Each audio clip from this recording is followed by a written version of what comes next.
Indonesia terpilih menjadi presidensi G20. G20 ataupun Group of 20 ini merupakan satu forum ekonomi internasional yang terdiri dari 19 negara dan satu lembaga perekonomian besar di dunia.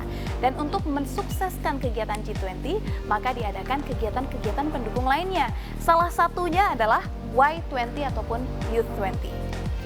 Y20 ini akan menghadirkan delegasi dari perwakilan negara-negara yang ada di G20, khususnya untuk anak muda. Nanti mereka akan hadir untuk berdiskusi, berdialog, hingga akhirnya mencapai suatu kesepakatan terkait G20 itu sendiri. Nah, saya akan bahas mengenai Y20.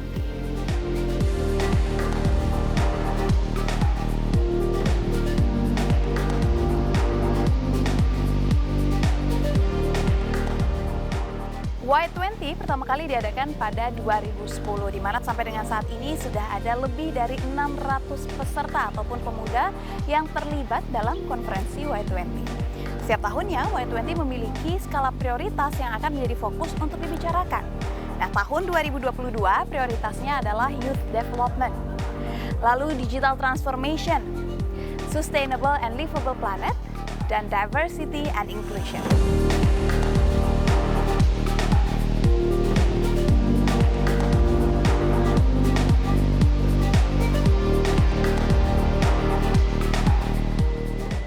Pembukaan pra-KTT Y20 di Lombok, Nusa Tenggara Barat dibuka oleh sejumlah menteri, diantaranya Menteri Pemuda dan Olahraga, Menteri BUMN, dan Menteri Komunikasi dan Informatika. Isu transformasi digital menjadi topik besar yang dibahas dalam pra-KTT Y20 di Lombok. Salah satu menteri yang menyuarakan pentingnya keterlibatan pemuda dalam literasi digital adalah Menteri Komunikasi dan Informatika Johnny G. Plate. Menkominfo meminta pemuda memanfaatkan akselerasi transformasi digital yang kini telah berlangsung, bahkan mendorong pemuda untuk mendukung agenda transformasi digital dalam presidensi G20 Indonesia tahun 2022. Meningkatnya pemanfaatan teknologi digital dalam kehidupan sehari-hari menjadikan peran pemuda lebih besar dari sebelumnya. Menurut Menkominfo, pemuda masa kini lahir di tengah ekosistem digital. The role of the youth as a demography is greater than ever before. The youth of today, who are born surrounded by digital ecosystem, play a crucial role as agent of change in today's digital landscape.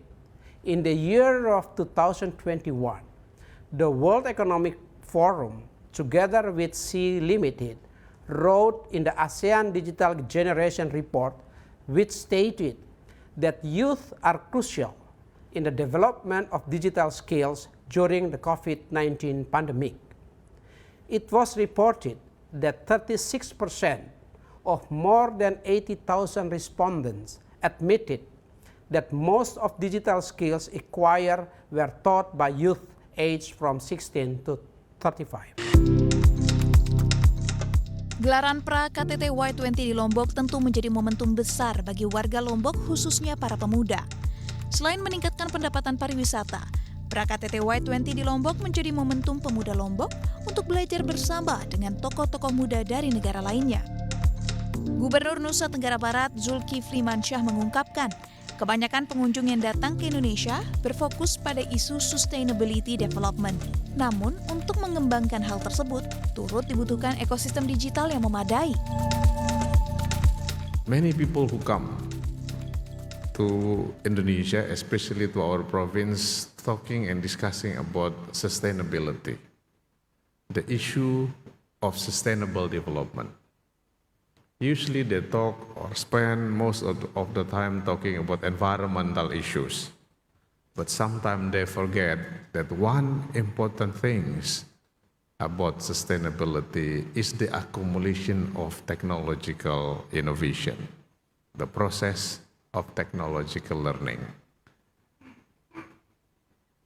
Many people thought, especially from developed country, that developing country like Indonesia will be able to catch up in the process of industrialization much easier compared to the developed country in the early stage of their industrialization.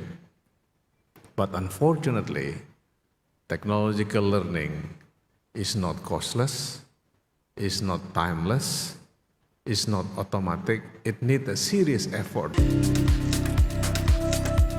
Dalam talk show-nya yang berjudul Wrapping the Benefit of Digital Transformation Racing in Youth Digital Financial, Chief of Special Project Roni Hutahayan hadir sebagai pembicara. Roni menegaskan masalah terbesar dari kebanyakan kaum muda di Indonesia adalah rendahnya tingkat literasi keuangan digital, meski kebanyakan sudah melek teknologi. Dengan begitu, peluang hadir untuk memberikan sarana investasi mudah serta pendidikan keuangan yang mudah diakses serta dimengerti bagi penggunanya. Now, despite all this, study shows that only 5% of the population have ever invested. Investment products remain inaccessible and expensive for the average consumer. Most people have no idea where to start when it comes to investing.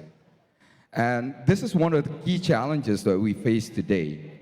We believe that there needs to be joint efforts between the public and private sector to promote digital financial awareness and hence ultimately achieving financial inclusion. As young people across the globe, we should be at the forefront of these innovations, and together, and I'm not just talking about, private sector players in the different parts of the world, but I'm also talking about the partnership that we should have with the regulators and all the relevant stakeholders. And together, we can address these challenges and bring about the greatest value unlocking period in the history of mankind. Perkembangan transformasi ekonomi digital tidak lekang dari perkembangan fintech di tengah masyarakat. Hadirnya fintech memberikan kemudahan kepada masyarakat dalam mengerjakan layanan finansial. Namun sayang, belum seluruh lapisan masyarakat menyadari pentingnya memahami financial digital atau teknologi keuangan digital dan tetap memilih menjalankan layanan finansial dengan cara konvensional.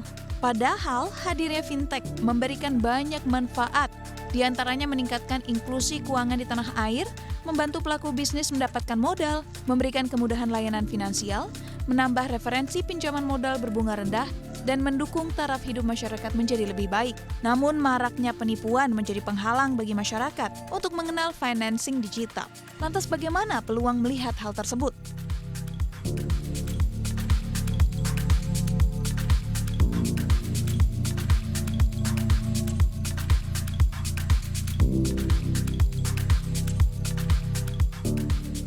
Pak Wilson, kenapa sih di era disrupsi seperti sekarang ini penting untuk memiliki literasi keuangan digital? Literasi keuangan digital ini memang topik yang sangat menarik nih, Safinas. Karena kami melihat ini adalah kunci untuk membuka lebih jauh mengenai potensi ekonomi digital Indonesia yang sudah baik saat ini. Kalau dari kita lihat nilainya sebesar 70 miliar dolar Amerika, itu merupakan peringkat tertinggi di ASEAN saat ini, dan itu juga sudah merepresentasikan 40% dari pangsa ekonomi digital di ASEAN. Dan bisa dibayangkan pertumbuhannya hingga 2025 itu dapat mencapai 146 miliar dolar Amerika. Jadi literasi keuangan digital ini memang sangat penting bagaimana masyarakat juga bisa mendapat lebih banyak pemahaman dan kemampuan untuk dapat mengelola keuangan mereka ya. Tantangannya juga tapi sangat besar saat ini karena dengan digitalisasi yang semakin pesat, informasi yang beredar di masyarakat itu juga sangat mudah diakses dan memiliki kadang-kadang tuh distorsi informasi. Nah, distorsi ini yang sangat riskan di dalam sektor keuangan digital karena menyangkut pengelolaan dana masyarakat. Maka dari itu, kami di Pulang juga mengedepankan pendidikan finansial. Khususnya bagi generasi muda. Kenapa? Karena generasi muda ini secara alami kan lebih cepat ya untuk mengadopsi teknologi. Dan dengan literasi keuangan digital yang baik, mereka juga bisa dapat memilah-milah nih mana saja penawaran-penawaran investasi yang misalnya mencurigakan.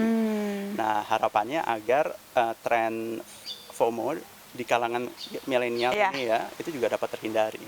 Kalau misalkan tadi literasi keuangan digital lebih untuk masyarakat mengerti cara mengelola keuangan.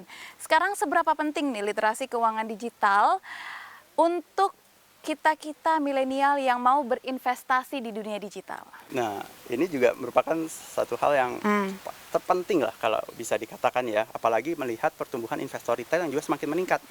Jadi dengan banyaknya minat masyarakat untuk berinvestasi, setidaknya mereka bisa mendapat beberapa manfaat nih. Jadi yang pertama, bagaimana mereka bisa memiliki perencanaan keuangan yang baik. Kedua, bagaimana mereka juga bisa menentukan tujuan finansial yang disesuaikan dengan profil risiko mereka juga ya, apakah jangka pendek, jangka menengah ataupun jangka panjang. Dan yang ketiga, dapat memilih produk investasi yang juga tepat bagi mereka. Karena kan dengan berbagai banyak produk investasi, mereka juga perlu paham nih karakteristik dari produk investasi tersebut. Nah, yang keempat ini juga yang tadi saya sempat sampaikan bahwa masyarakat juga jadinya tidak mudah terbujuk dan terkena penipuan-penipuan yang berkedok investasi. Oke, itu kalau untuk literasi keuangan digital untuk perorangan pentingnya. Kalau misalnya kita berbicara skala besar gitu, pentingnya literasi keuangan untuk masyarakat umum nih apa sih? Ya, masyarakat umum, jadi ini dampaknya lebih luas lagi. Jadi kami melihat dengan adanya literasi keuangan yang baik, ini juga tadi kan akan meningkatkan kemampuan masyarakat untuk mengelola dana mereka. Iya, betul. Ini pentingnya dalam hal seperti ini, bahwa peningkatan jumlah investor ini memang diperlukan untuk pembangunan nasional. Karena dana-dana yang dikelola akan masuk ke ekosistem ekonomi di dalam negeri. Nah, yang kedua, tentunya dengan dana-dana yang ada di ekosistem dalam negeri ini dapat menumbuhkan lebih banyak lagi aktivitas ekonomi. Dan ini juga tidak hanya meliputi di perusahaan-perusahaan besar, tapi juga sampai ke tingkatan UMKM nih. Proses digitalisasi UMKM juga penting. Nah, yang ketiganya, selain menumbuhkan perekonomian nasional, ini juga dapat membangun ketahanan ekonomi nasional. Karena dengan situasi global saat ini, dengan adanya pandemi, ini masih sangat bergejolak. Jadi ketahanan ekonomi ini juga akan sangat penting dalam beberapa waktu ke depan khususnya. Tapi yang membingungkan lagi nih Pak, kenapa ya peluang sudah hadir memberikan edukasi gitu, nggak cuma peluang tapi banyak lagi platform lainnya yang juga memberikan edukasi. Kok ya sampai sekarang nih masih ada nih investasi ilegal, kenapa ya? Nah, kita juga, ini memang topik yang sangat hangat saat ini. Kenapa? Karena kita kalau melihat data, tingkat literasi keuangan di Indonesia ini masih di bawah kisaran 40%. Artinya masih mayoritas populasi ya masih belum memiliki pemahaman dan kemampuan yang baik dalam mengelola keuangan mereka tentunya. Nah, hal ini yang menjadi celah dan menjadi sangat riskan bagi masyarakat untuk tadi terbuai atau terbujuk dengan penawaran-penawaran investasi ya yang tidak resmi. Nah, jadi di sisi inilah kami juga ingin bekerja sama dengan berbagai pihak, dan kami sangat tertarik dengan konsep pentahelix, di mana kita berkolaborasi dengan 5 sektor nih, dari sisi pemerintah, media betul, akademisi, pelaku usaha, dan juga masyarakat atau komunitas. Karena hal ini besar ya isunya, jadi sangat sistemik dan kita tidak bisa bekerja sendiri. Oleh karenanya kami melihat ya harus berkolaborasi dan harus bergotong royong untuk menyelesaikan masalah ini bersama-sama. Oke, wah ini obrolan kita semakin menarik. Kita boleh lanjut ngobrol di sebelah sana ya Pak ya? Boleh.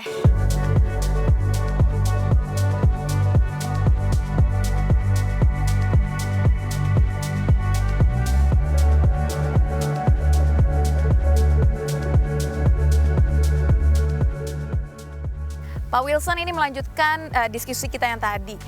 Sebagai VP External Affair dari Peluang, ini udah berkontribusi apa nih kepada masyarakat dalam rangka meningkatkan kesadaran terkait transformasi ekonomi digital? Iya, ini memang topik yang sangat menarik bagi kami ya, karena misi kami di Peluang, bagaimana kami bisa memberikan akses seluas mungkin terhadap seluruh lapisan masyarakat untuk produk-produk investasi yang aman dan terpercaya. Dan kami juga ingin sekali melakukannya dengan berbagai pihak ya. Jadi kami mempunyai beberapa program kolaborasi dengan para pemangku kepentingan untuk program-program edukasi finansial.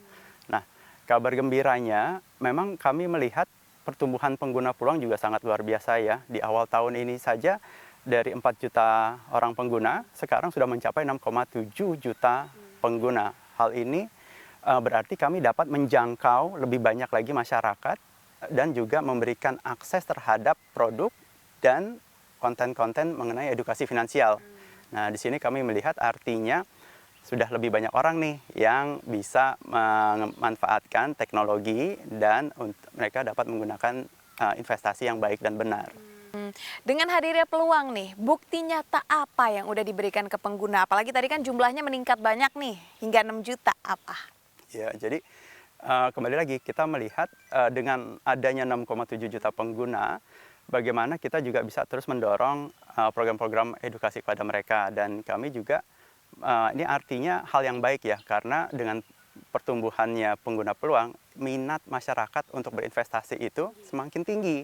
Nah, jadi dengan adanya minat yang baik ini, kami juga berusaha untuk bagaimana mereka dapat berinvestasi dengan mengembangkan aset mereka. Jadi dari sisi aset under management atau dana kelolaan ya, bagi para nasabah kami di dalam instrumen, kami juga melihat itu juga meningkat seiring dengan pertumbuhan pengguna. Nah, ini artinya juga positif karena dana yang diinvestasikan itu juga sudah memiliki imbal hasil yang baik.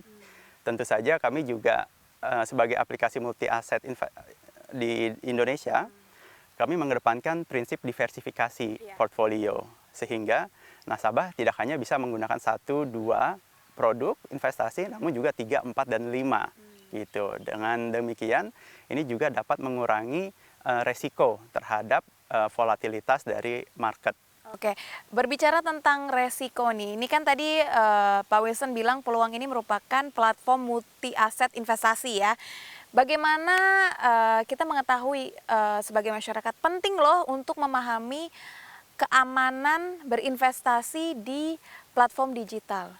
Gimana caranya biar masyarakat nih sadar kalau penting untuk paham akan hal itu? Iya, jadi aspek keamanan ya, apalagi dalam berinvestasi, itu merupakan komitmen yang paling penting bagi peluang. Karena kami merasa, khususnya bagi para generasi muda, mereka memiliki hak untuk dapat berinvestasi dengan aman. Nah, di dalam hal tersebut, kami bekerja sama juga dengan para mitra-mitra perusahaan yang terpercaya, yang sudah diawasi dan juga terdaftar di regulator terkait. Misalnya nih, Mbak, untuk produk reksadana, itu diawasi oleh OJK. Dan untuk produk seperti emas digital, kemudian indeks saham, ada juga aset kripto, itu diawasi oleh Bapepti. Nah, kita juga melihat pentingnya keamanan dari dana yang ditempatkan oleh masyarakat ya. Jadi kami juga bekerja sama dengan Clearing Berjangka Indonesia, yang merupakan juga BUMN, untuk melakukan proses clearing untuk nasabah yang berada di platform kami. Oke, jadi jaminannya untuk pengguna apa? Selain terjamin oleh OJK itu semua, apa lagi?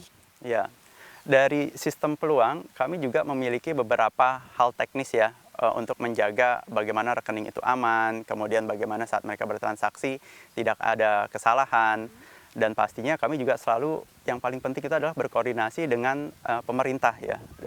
Apabila ada masukan atau juga ada tanggapan mengenai produk investasi, itu kita selalu komunikasikan dan kita bersama-sama menyelesaikannya sih. Oke, kalau gitu terima kasih banyak Pak Wilson atas waktunya. Semoga masyarakat lebih banyak lagi yang teredukasi terkait tentang keamanan berinvestasi di dunia digital. Sekali lagi terima kasih Pak Wilson. Terima kasih banyak,